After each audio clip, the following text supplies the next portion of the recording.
Now that YouTube has allowed us to discuss the 2020 election and other US elections, here is how Donald Trump was absolutely robbed of the election. And this information comes from Tom S. Elliott on Twitter. The more that we learn about the 2020 election, the more undeniable it becomes that Biden owes his victory to blatant political corruption. One, an IRS probe into Biden's money laundering payments from hostile nations, the normal outcome of which would have ended his candidacy, was instead given a stand-down order. Two, the FBI and IRS wanted to search Biden's house in September 2020, but were, of course, given stand-down. The FBI authenticated Hunter's laptop a year before the New York Post reported its contents. Think about that. They had it for a year. They knew exactly what was going on. Was that your laptop? For real, I don't know. I know, but you know that this is. I really don't know. Okay. The answer is. You don't know truthful yes answer. or no if the laptop I don't have was any yours. idea. I have no idea. So whether or could not. have been yours. Of course, certainly. There could be a laptop out there that was stolen from me. There could be that I was hacked. It could be that it was Russian intelligence. It could be that it was stolen from me. I don't understand how anybody could think that that isn't a conspiracy to allow Biden to win the election. Can you explain? If so, do so in the comments below.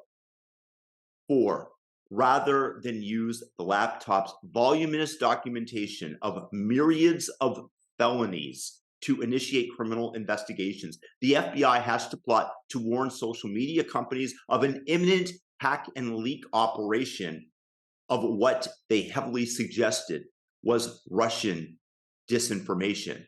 Like, there was a lot of attention on Twitter during the election because of the Hunter Biden laptop story. The New York Post. Yeah, we have that too. Yeah, so you guys censored that as well?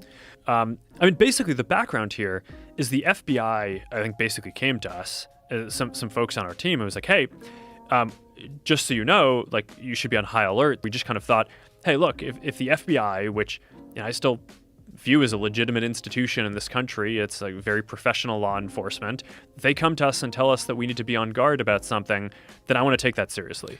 If something is reported to us as potentially misinformation, important misinformation, 5 or 7 days when it was basically being determined whether it was false, the distribution on Facebook was decreased. A lot of people were still able to share it. We got a lot of complaints that was the case. Yeah, I mean, it sucks. They actually took Facebook and Twitter executives and gave them the scenario, okay, now let's say that the Russians are going to leak a story denigrating Hunter Biden. What do you do? Gee, I wonder whether or not they were planting that seed in their head. 5, the FBI used its 2016 Russian collusion probe, which the Durham probe has since proven was essentially an extension of the Clinton campaign to rationalize its meddling in the 2020 election.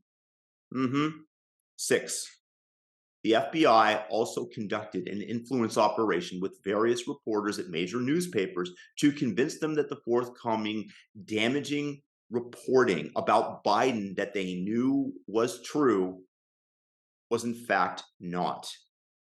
Yeah, they primed the reporters to misreport. They lied to the reporters, and they want us to trust the deep state. Merrick Garland came out yesterday and said that the FBI is not political, that the DOJ is not at all political, that they treat everybody the same way, despite the ample evidence of reality being very different.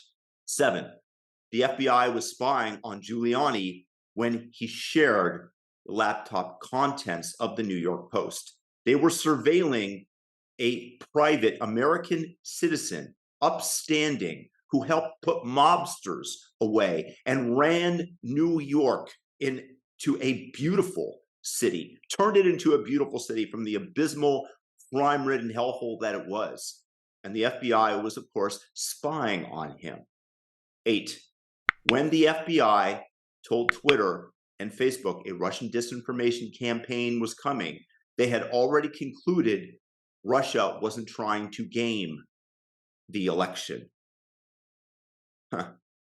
In their attempt to corroborate their own rumor of Russian electoral influence, the FBI became aggressive with its demands for user data from Twitter, eventually getting shut down for seeking users' private info without a warrant.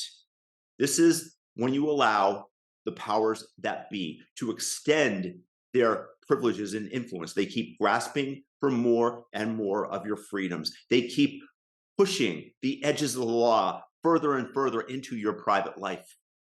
10. Nonetheless, in the preceding years, the FBI established a beachhead inside Twitter with an operations center of former agents who communicated via their own dedicated Slack channel. These ex-agents included Jim Baker, the FBI's former top counsel who played a central role in the FBI's Trump-Russia scam, as well as Comey's former chief of staff, Don Burton, who started the FBI's Russia collusion probe. 11. The CIA in collusion with the Biden campaign seeded disinformation, claiming the laptop was itself Russian disinformation. The major media used this as a pretext to avoid reporting on its context and instead attack those who were, like NPR, who answered users' questions, customer questions, by telling them that it was a non-event and a lie, and thus they weren't reporting on it. Yeah, that's why they ignored it and just focused their sights on whatever ills Donald Trump might have been going through. 12. The FBI also arranged a meeting with Senators Grassley and Johnson about supposed Russian disinformation and Hunter Biden. So the most vocal critics, they attempted to silence them with false information. It might pacify them for a moment in time when used to trust the FBI. The FBI then used this briefing with the senators to justify quashing their own agent's probe into the Biden's corruption. Yeah. 14. When the story broke mere weeks before the election, one that polling later indicated would have altered enough Democrat votes to send Trump to a second term, Twitter and Facebook orchestrated an unprecedented and anti-democratic mass censorship campaign.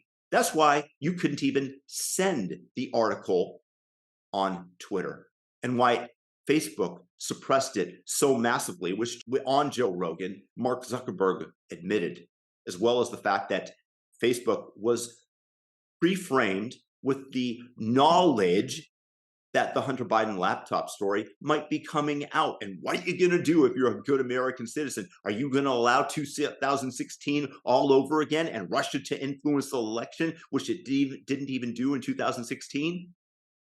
15. When Twitter initially resisted censoring the story, it was Jim Baker who convinced them to do so, despite the FBI having known for a year the information was true. Jack Dorsey used to say that Twitter is the free speech wing of the free speech party. It is possible that he wanted to keep it this way.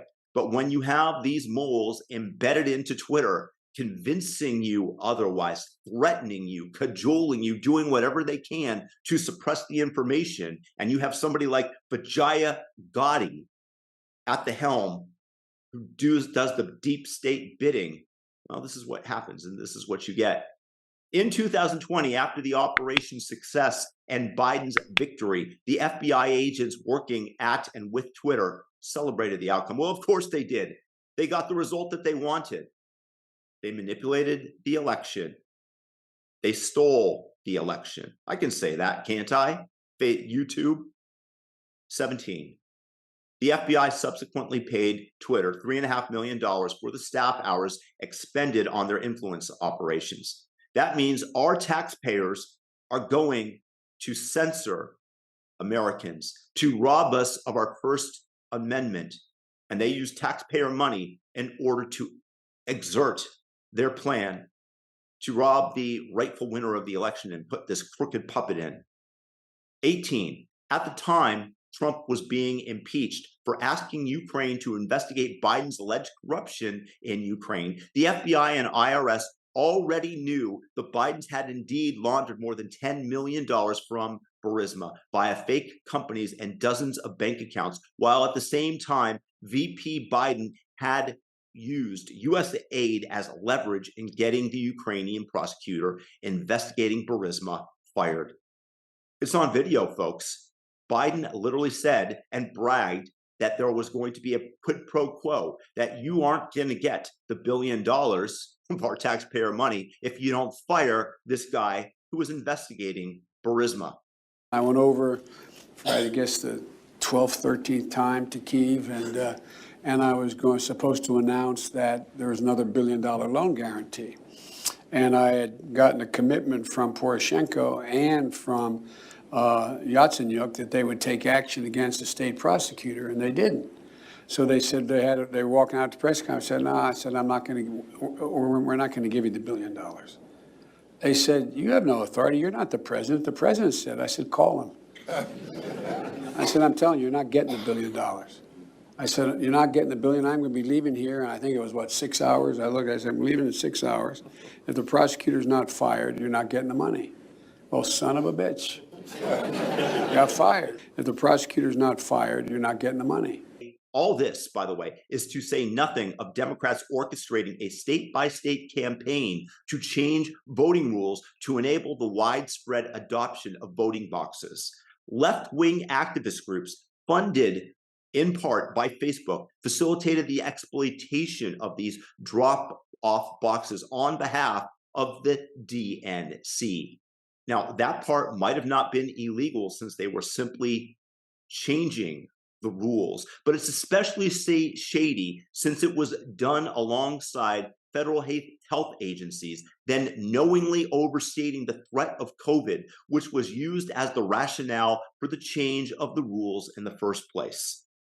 And side note, this is just what we know, despite the feds and deep state's best efforts. Just imagine how much we don't.